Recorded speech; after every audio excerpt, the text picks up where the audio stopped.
20 ans après son AVC, Olivier se souvient de ce jour où sa vie a basculé.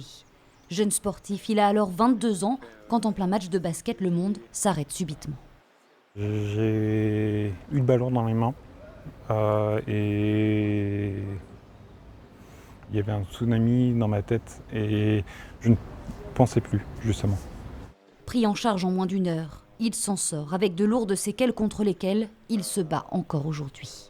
J'arrivais à marcher, j'arrivais à bouger, par contre, il n'y avait plus de voix. On se dit qu'il faut réapprendre à presque tout faire. Déjà parler, mais par contre, le bras, la jambe, marcher, faire des mouvements, c'est compliqué, mais il faut le faire.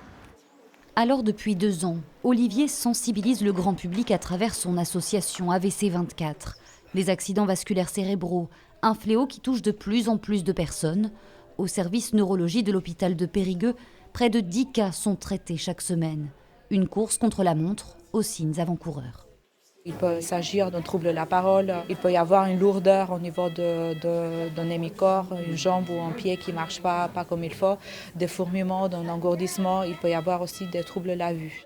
Une attaque cérébrale qui touche plus d'hommes que de femmes, favorisée par de nombreux facteurs, comme la tension artérielle, le diabète, la consommation d'alcool ou de tabac.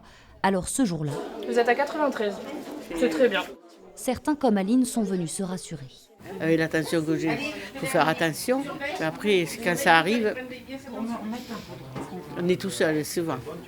En cas de symptômes, un réflexe, appelez le 15, car une prise en charge entre 4h30 et 6h réduit le risque de conséquences graves. Au centre hospitalier de Périgueux, près de 500 AVC ont été traités cette année.